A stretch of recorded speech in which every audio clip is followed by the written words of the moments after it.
Boa tarde, irmãos. Bom, já não posso mais desejar um feliz sábado, mas posso começar desejando uma boa semana a todos nós, mas isso não é uma despedida, é apenas um oi. Agradeço a Deus, bom estarmos aqui com os irmãos na Igreja Central para continuarmos estudando os assuntos acerca das origens. Na primeira oportunidade que tivemos aqui, enquanto eu peço para o meu irmão projetar ali o slide para nós, não procurarei tomar muito do seu tempo desta nova semana, mas preciso discutir contigo alguns assuntos pertinentes ao tema que nós vamos discutir essa tarde, esse início de semana. Bom, talvez uma das piores coisas que a gente veja de forma prática na ciência atacando a nossa fé é a questão do longo tempo que a ciência diz que existe a vida na Terra. Pela cronologia bíblica, nós sabemos, a cronologia bíblica ela coloca aí em torno de entre 6 a 10 mil anos. Os adventistas do sétimo dia, que também aceitam os escritos do Espírito de Profecia, eles são mais pontuais, em torno de 6 a 7 mil anos. Mas quando a gente vai para a ciência, nós encontramos um tempo um pouco diferente. Quando nós vamos à ciência, a ciência repetidamente, a gente vê em jornais, vê na mídia, dizendo milhões de anos.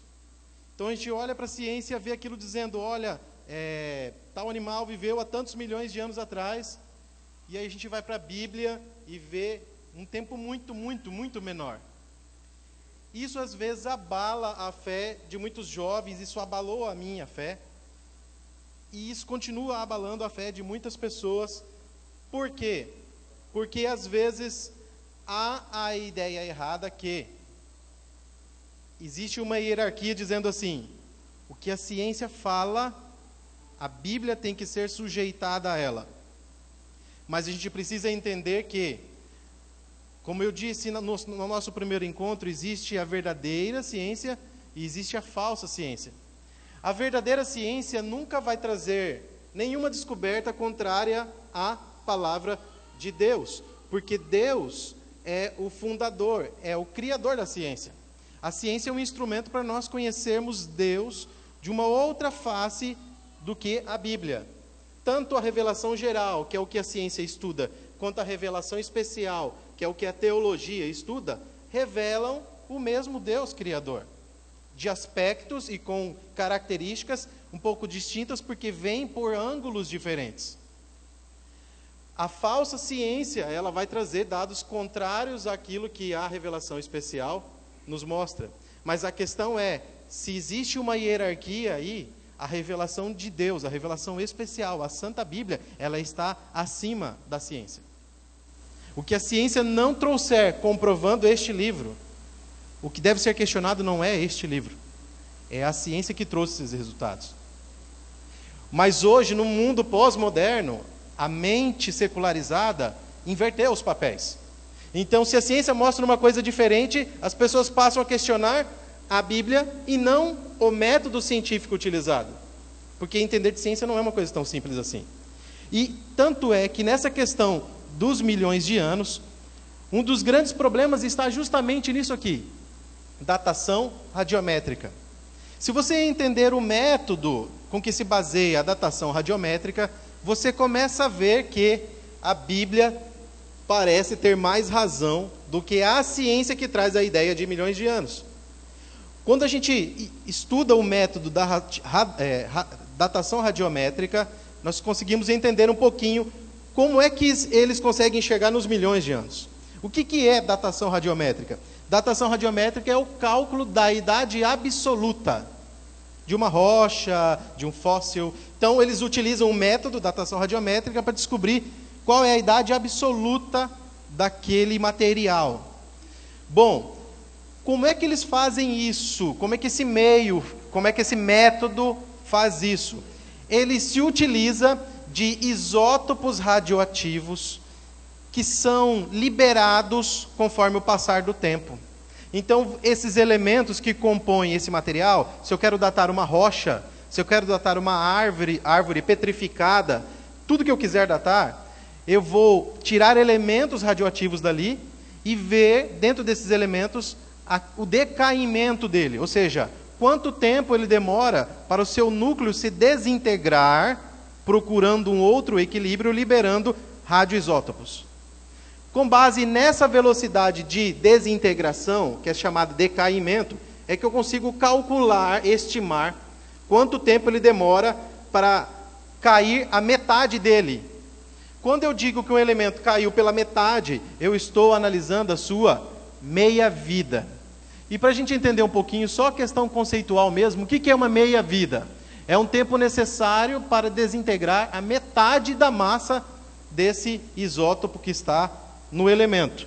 Isso pode ocorrer em segundos ou em bilhões de anos, dependendo do grau de instabilidade desse radioisótopo. E aqui embaixo eu tenho um exemplo para vocês, para a gente entender essa questão da meia-vida, porque a meia-vida é utilizada para entender os milhões de anos.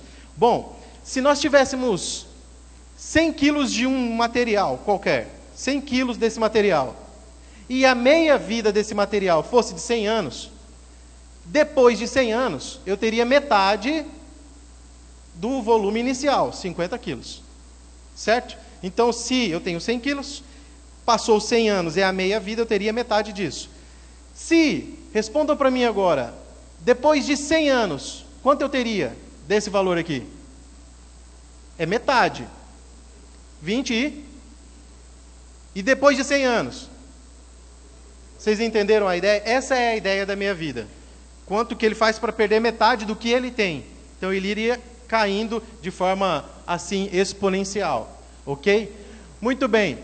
Michelson Borges, eu acho que ele é bem conhecido, né, no meio adventista. Ele tem um site muito bom, o site criacionismo.com.br.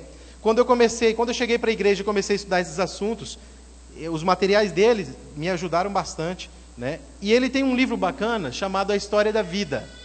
No capítulo 6, ele explica pormenorizadamente essa questão da datação. Então, quem quiser se aprofundar, é um livro que eu indico para poder ler com mais detalhes que a gente não pode se aprofundar tanto aqui. Nesse capítulo, ele diz sobre o método de datação. Todos os métodos de datação dependem de pressuposições das quantidades iniciais. E está aqui o grande problema dos milhões de anos. Qual que é o problema? O problema não é com a meia-vida. O problema é, bom, eu sei que um elemento X demora 100 anos para cair a sua meia-vida. O problema é que eu não sei quanto ele tinha milhões de anos atrás, como eles dizem. Eu não sei, ninguém estava lá para medir. Ninguém estava lá para medir, eu tenho que fazer o quê? Estimar qual seria o provável valor inicial. E aí, entra no campo da pressuposição. Então, eu posso pressupor para mais, pressupor para menos, e aí, o meu resultado final, a idade absoluta, ela fica totalmente questionável, por causa dessa pressuposição das quantidades iniciais, que nada mais é que uma interpretação das condições iniciais. Então os cientistas vão pensar assim, olha, milhões de anos atrás, como que será que era o mundo? E aí, conforme você já estudou, a Terra devia ser assim, vulcânica, a concentração atmosférica não devia ter tanto oxigênio, devia ter gases ali e raios caindo na Terra. Então eles criam um cenário hipotético. Com base nesse cenário hipotético, eles tentam estimar os valores iniciais desses radioisótopos para poder então utilizar a meia-vida e entender o tempo daquele elemento que está naquele fóssil, naquela rocha. E aí dá os milhões de anos. E você percebe então, quando eu vi isso aqui, eu coloquei a mão na minha cabeça e falei assim, como que eu deixei isso aí abalar a minha fé? Mas continuemos então a discutir um pouquinho. Da constância, olha só do que depende também. Depende da constância de alguns valores ao longo do tempo e de alguns parâmetros específicos associados ao método. E olha qual é a conclusão dele. Não pode produzir idades absolutas. É um método utilizado para produzir idades absolutas que não pode produzir idades absolutas. Então a gente tem que tomar cuidado e o jovem tem que entender esses assuntos. Até porque um dia ou outro vão questionar a sua fé e ele precisa então apresentar, ser um bom cristão e ter argumentos para discutir. né, para conversar com seus professores, com seus colegas. Isso aqui que a gente encontra na internet, ó, fóssil de réptil de 90 milhões de anos, é encontrado em Minas Gerais. Fóssil inédito de 120 milhões de anos, é encontrado na bacia do Araripe, e por aí vai. Toda semana tem algum dinossauro, algum fóssil novo sendo descoberto. Bom, fatores ambientais podem influenciar a datação. Por exemplo, erupções vulcânicas, redes fluviais e descargas elétricas. Isso aqui pode influenciar os valores iniciais que os cientistas estimam para calcular os milhões de anos. Acontece o seguinte, como isso aqui sempre houve na história da Terra, principalmente por causa de uma catástrofe global chamada dilúvio, isso foi alterado grandemente os valores iniciais. Os valores no mundo antediluviano, desses radioisótopos, foram alterados drasticamente por qualquer um desses eventos. Imagina eventos de escala global. Portanto, é muito remota, senão impossível a chance de que as proporções detectadas no laboratório hoje tenham qualquer relação com as proporções iniciais desses radioisótopos. O método da datação radiométrica, que se conclui milhões de anos, ele parte de uma premissa bastante incoerente. Qual que é a premissa incoerente? As condições controladas de laboratório hoje são iguais às condições não controladas da natureza. São ambientes totalmente diferentes. Eu não posso, em laboratório, achar que o que eu estou fazendo ali, o controle que eu estabeleço na minha amostra ali, é o mesmo que eu encontro na natureza. Não é assim que funciona. Então, o método de datação radiométrica, a rocha a ser datada, segundo essa premissa, a rocha que está sendo datada esteve na natureza bilhões de anos, como se estivesse preservada em um laboratório, apenas processando o decaimento radioativo. Uma premissa bastante incoerente, o que faz Michelson Borges concluir do jeito que ele concluiu. O professor Adalto Lourenço também é um dos defensores do criacionismo.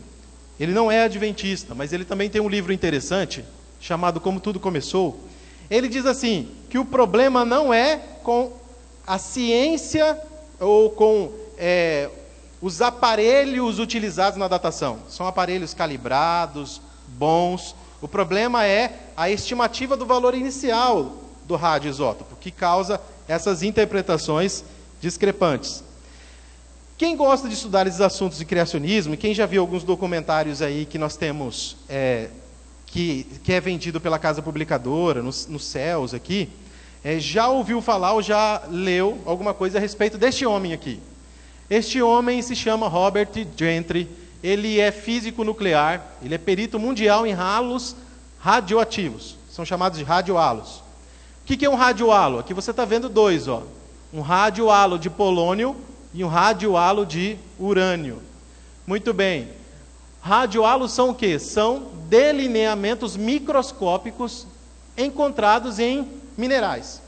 Então, quando um elemento radioativo ele se desintegra, ele processa o seu decaimento, quando ele processa o decaimento, ele é liberado para fora, ele cria uma marquinha em volta dele.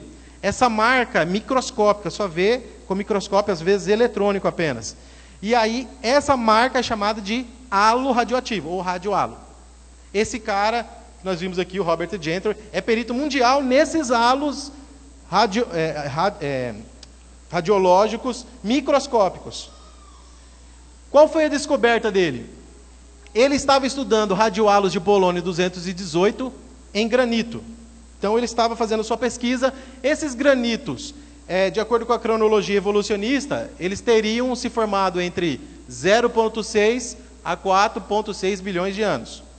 4,6 bilhões de anos é mais ou menos a idade da Terra que eles estimam.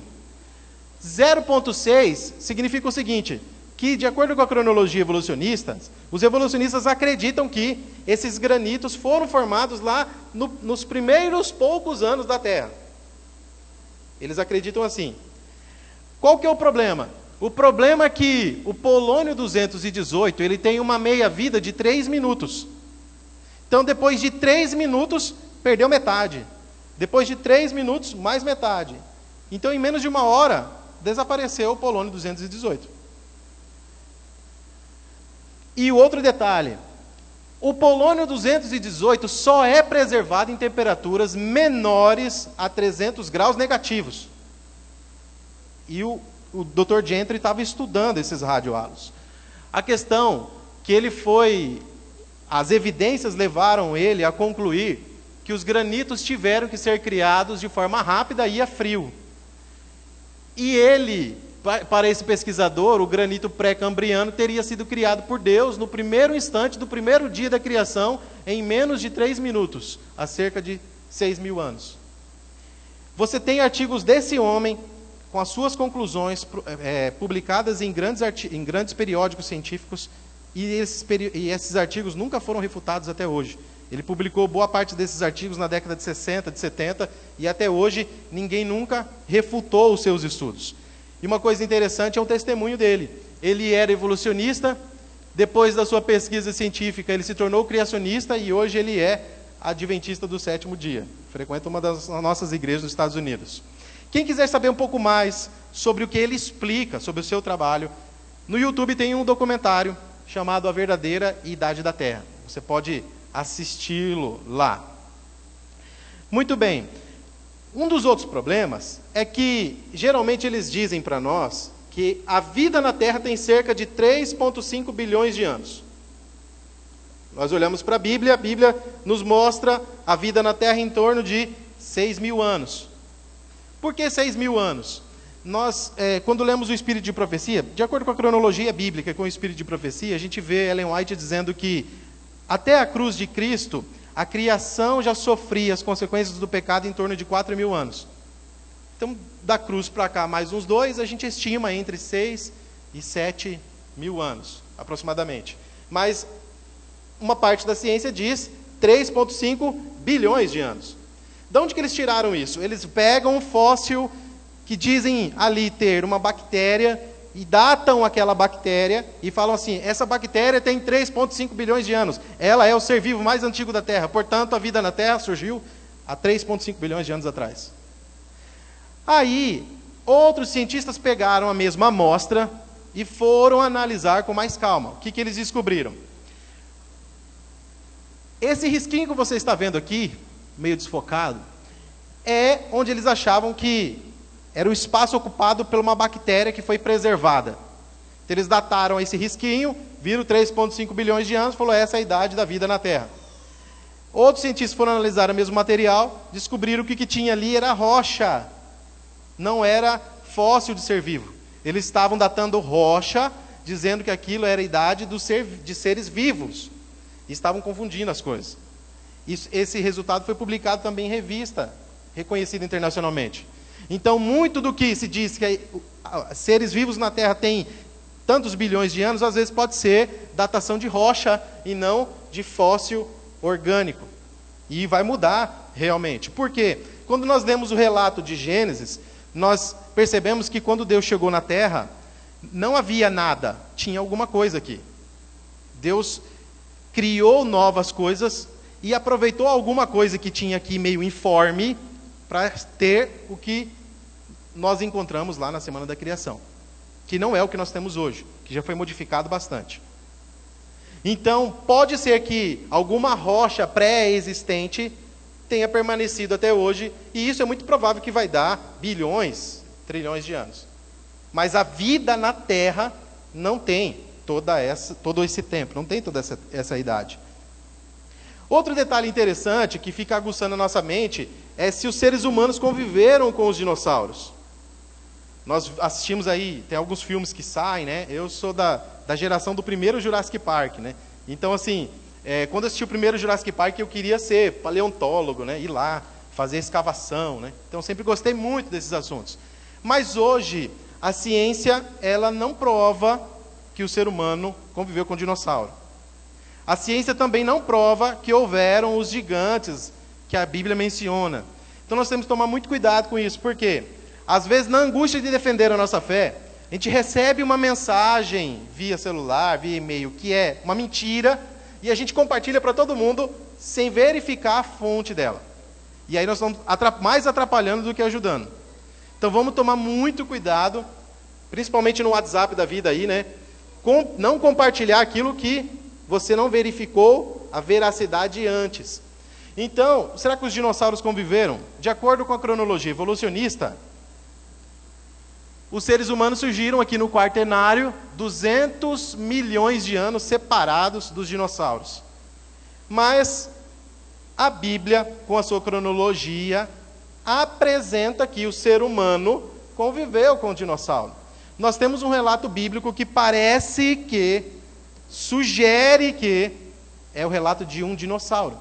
Quando nós lemos Jó, capítulo 40, verso 15 a 23, algumas traduções trazem ali, contempla agora o hipopótamo, ou contempla agora o elefante, mas pela descrição do animal, não tem nada a ver com o hipopótamo, não tem nada a ver com o elefante.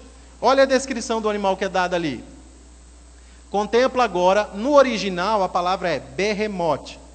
Contempla agora o Behemoth, aqui é Deus falando, que eu criei contigo, que come a erva como boi, sua força está nos seus lombos e o seu poder nos músculos do seu ventre, endurece a sua cauda como cedro, os tendões das suas coxas estão entretecidos, os seus ossos são como tubos de bronze e o seu arcabouço como barras de ferro. Ele é obra-prima dos feitos de Deus. Se um rio transborda, ele não se apressa, fica tranquilo, ainda que o Jordão se levante até a sua boca. Pela descrição aqui, era um animal herbívoro e bate com a criação, porque Deus não criou nada carnívoro. Nós sabemos que foi depois da entrada do pecado que passou a haver carnivorismo. Então, os animais que Deus criou na semana da criação foram animais herbívoros. Muito provavelmente, os dinossauros foram criados entre o quinto e o sexto dia, pelos animais que ali a gente tem no relato bíblico.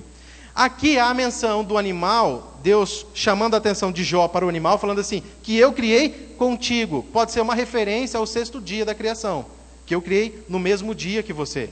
Outro detalhe, esse animal era um animal muito alto. Por quê? O rio poderia transbordar, todo mundo saía correndo desesperado, mas ele ficava tranquilo ali.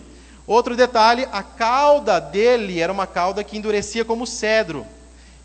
Essa descrição está mais para alguns desses dinossauros herbívoros que nós conhecemos do registro fóssil. Mas isso é apenas uma hipótese, que tem alguns fundamentos interessantes para a gente aceitá-la. A Bíblia não aparece a palavra dinossauro. A gente gostaria que aparecesse lá a palavra dinossauro. Só que a palavra dinossauro surgiu lá no século XIX. Então, ficaria muito difícil, nós queremos que apareça a palavra dinossauro na Bíblia, do mesmo jeito que fica muito difícil a gente querer que apareça a palavra cinema na Bíblia. Né? São termos mais modernos, bem distantes do tempo do escrito da palavra da Bíblia. Muito bem. Última evidência que eu quero mostrar para vocês. Olhe comigo essas imagens aqui. Isso aqui são fotos tiradas em um microscópio. Na primeira foto você tem uma seta apontando um fragmento de tecido que conserva ainda elasticidade. Percebe? Cortaram o tecido, puxaram e ainda tem ali fragmento de elasticidade. Aqui você tem um tecido mole ainda apresentando aparência fresca. Aqui você já tem regiões ósseas com um pouco de estrutura fibrosa. Até então, estruturas normais, se não fossem retiradas de um fêmur de Tiranossauro Rex. Esse é o grande problema dessa amostra científica. Foi retirada dentro desse fêmur aqui, que é um fêmur de um Tiranossauro Rex. Esse estudo foi conduzido por essa pesquisadora, Mary Schweitzer, e ela então publicou o seu artigo na revista Science, que você sabe que é uma das revistas mais conceituadas do mundo, a Science e a Nature. Ela publicou o seu estudo ali no ano de 2005, e ali ela estava então apresentando tecidos moles e células sanguíneas preservadas em Tiranossauro Rex. Eu tive o prazer de me comunicar com ela por e-mail, trocamos alguns e-mails. Eu queria saber se o artigo dela não tinha sido refutado, se alguém não tinha apresentado outros resultados analisando a mesma amostra, o que tinha acontecido. Fiz isso há uns 5 anos atrás, mais ou menos. A resposta que eu tive foi uma pessoa muito bacana para conversar, e aí ela respondeu o e-mail, trazendo mais 5 artigos que ela publicou, dessa e de umas outras amostras que ela também analisou, mostrando, na verdade, confirmando essas evidências aí. Isso a gente não vê saindo na Folha de São Paulo, isso a gente não vê saindo da Veja, isso não aparece. E quando aparece, é uma nota de rodapé lá no cantinho. Por quê? Isso é uma evidência terrível contra o evolucionismo, que diz-me que esse dinossauro conviveu há 65 milhões de anos distante de nós. Acontece que nesse estudo dela ainda encontrou ali, células sanguíneas e os núcleos das células do endotélio daquele animal, vasos sanguíneos e as células sanguíneas. Acontece que tecidos moles e vasos sanguíneos não são preservados por 65 milhões de anos, que é o que o evolucionismo diz que há de distante entre nós e os dinossauros. Os dinossauros podem não ter a idade absoluta com que se afirma a datação radiométrica. Essa é a conclusão da evidência científica. A verdadeira ciência diz o quê? Esses dinossauros não viveram há tanto tempo assim. Eles viveram muito mais próximos de nós. É isso que a ciência tem nos mostrado até por agora. Talvez, quem sabe, futuramente, outras evidências vão surgir. Eu gostaria de ler um texto com você. Eu gostaria que você que trouxesse a sua Bíblia, abrisse lá em Êxodo, no capítulo 31. E eu quero apresentar para você, talvez uma das maiores evidências de que esse negócio de milhões de anos, conto da carochinha. Uma das maiores evidências de que a Terra foi criada em uma semana e que há pouco tempo nós podemos encontrar no texto bíblico, Êxodo capítulo 31, verso 16 e verso 17. Êxodo capítulo 31, verso 16, diz assim: guardarão, pois, o sábado os filhos de Israel, celebrando o sábado por suas gerações, por concerto perpétuo. Entre mim e os filhos de Israel será um sinal para sempre, porque em 6 dias fez o Senhor os céus e a terra, e o 7º dia descansou e restaurou-se. O que isso tem a ver com milhões de anos? Você pode estar se perguntando. Aqui nós temos Deus afirmando veementemente que Ele criou a terra em 6 dias. Qual é a evidência que nós temos disso? Que essa criação é pouco tempo, que não existe esse negócio de milhões de anos? A maior evidência que Deus pode apresentar ao mundo não são nem essas evidências científicas. É você que está sentado me ouvindo, sou eu. Quando nós estudamos a fisiologia do nosso corpo, nós encontramos vários ciclos biológicos. Um dos ciclos que mais me chama a atenção é chamado ciclo circadiano. O ciclo circadiano é um período de 24 horas que o seu corpo é regido. Esse período de 24 horas é dividido em 2 fases do dia. Período com presença de luz e um período com ausência de luz. E você que já leu Gênesis capítulo 1, entende a perfeita sincronia entre o seu ciclo circadiano e a criação de Deus lá naquela semana. Onde ele começou dizendo assim, depois que ele cria, houve tarde e manhã. Período escuro, 12 horas. Período claro, 12 horas. Esse ciclo físico estabelecido num dia de 24 horas por Deus, na primeira semana da criação, na primeira semana da Terra, ele rege o funcionamento do seu sono, ele rege o funcionamento do seu sistema digestivo, ele rege os seus ciclos psicológicos do seu corpo, e ele rege o controle da sua temperatura, ele rege a renovação das suas células. Você depende disso. Uma das maiores evidências que Deus criou a semana em 7 dias literais de 24 horas, no 7º ele descansou, está dentro de você, funciona em você. É o seu ciclo circadiano. Você tem uma glândula no seu cérebro chamada glândula pineal. Essa glândula, ela secreta melatonina, que faz você ter sono quando escurece. Na ausência de luz, ela secreta melatonina. Na presença de luz, ela para de secretar melatonina e você desperta. O dia na Bíblia começa no pôr do sol, e é assim que nós guardamos o sábado. Nosso sábado não começa à meia-noite. Nosso sábado começa quando escurece, porque a primeira parte do dia bíblico são as 12 horas escuras. Esse ciclo estabelecido por Deus rege o seu funcionamento. No texto que nós lemos o verso 16 e o verso 17. Eu quero que você leia comigo o verso 15 e é o último texto que nós vamos ler. 6 dias se fará a obra, porém o 7º dia é o sábado de descanso, santo ao Senhor. Qualquer que no dia de sábado fizer obra, certamente morrerá. Para nós, ocidentais, a leitura desse texto parece um tanto forte, mas eu não quero relativizar a palavra de Deus. Era isso que acontecia. O povo de Israel vivia numa teocracia, não numa democracia. Lá quem mandava era Deus, eles aceitaram, ninguém foi forçado a aceitar isso. Eles aceitaram os mandamentos de Deus. E nós sabemos, existe relato bíblico daqueles que transgrediram o sábado e morreram mesmo. Morreram. Bom, hoje ninguém vai ser morto. Provavelmente, se aqueles que transgrediram o sábado, pelo menos uma vez, fossem mortos, muito provavelmente a igreja teria metade dos membros que ela tem hoje. Isso sendo otimista. Mas um princípio ainda existe. Na transgressão, a morte. O salário do pecado é a morte. E aqui diz, se você não respeitar o meu dia, você morrerá. Irmãos, o sábado foi deixado por Deus, e entendendo essa parte científica e fisiológica do nosso corpo, a gente percebe o quanto que podemos começar a morrer quando desrespeitamos as leis que Deus estabeleceu dentro de nós.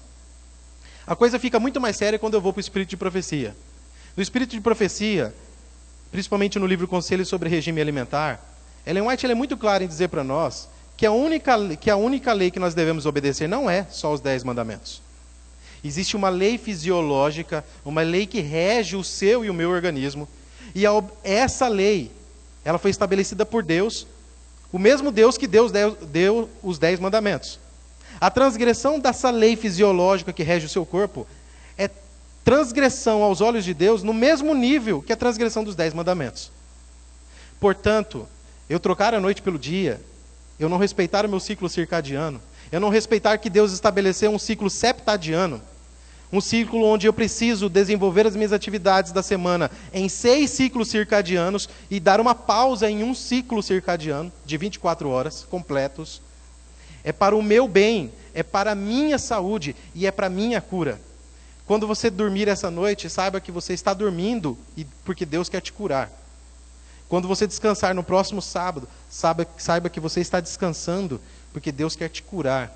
E essa cura não é só espiritual. Pela ciência, essa cura é física também. Muitos males nós evitaríamos para a nossa vida e para a vida da nossa família se começássemos a pensar em santificar não apenas a lei moral, mas também a lei de saúde que rege todo o funcionamento do nosso corpo. Você é uma obra-prima de Deus. Deus criou você. Toda a combinação genética que há, única e exclusivamente em você, foi estabelecida antes da fundação do mundo. Você tinha que ser assim como você é. Talvez não com tantas cicatrizes como as que nós carregamos. Mesmo assim, Deus, em sua infinita misericórdia e graça, Ele está de braços abertos, intercedendo por nós, no santuário celestial, para nos dar cura espiritual e também a cura física. Eu quero convidar as minhas irmãs para que venham louvar o nome de Deus mais uma vez, para que possamos então orar e encerrar o nosso culto dessa tarde.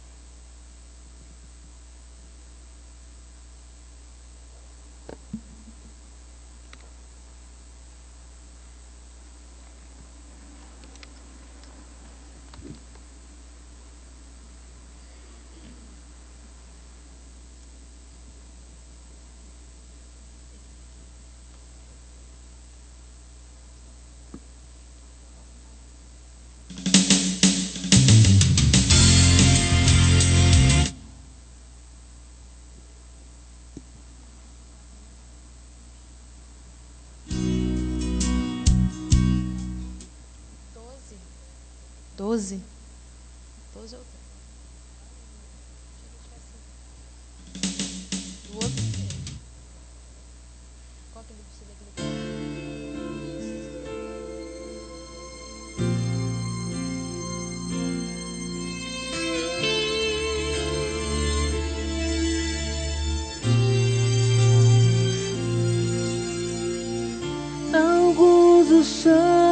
chamam de Messias,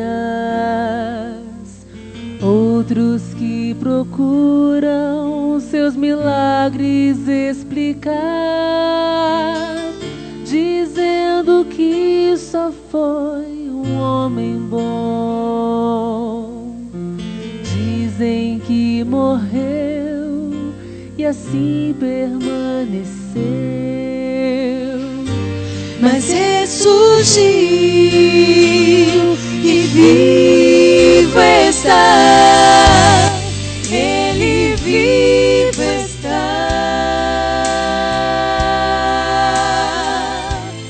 Cristo ressurgiu, sobre a morte triunfou e reina em glória e poder, e por fim vitorioso voltará. Cristo voltará.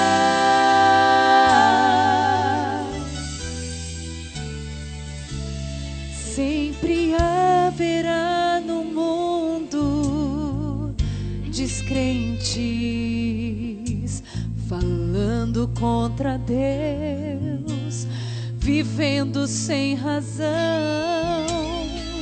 mas não podem mudar o fato de que Deus nos enviou a prova de seu amor. Jesus Cristo, a vida, a paz, Ele vivo está.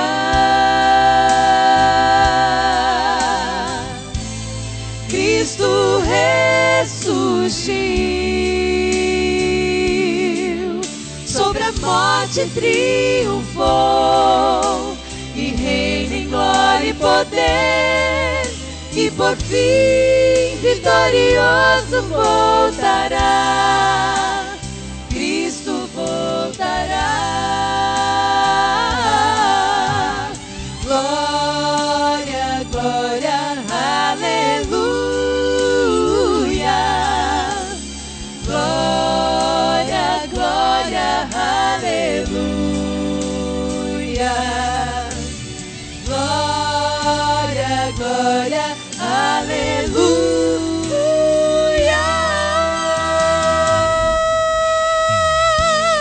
Ele vivo está. Cristo ressurgiu, sobre a morte triunfou e reina em glória e poder,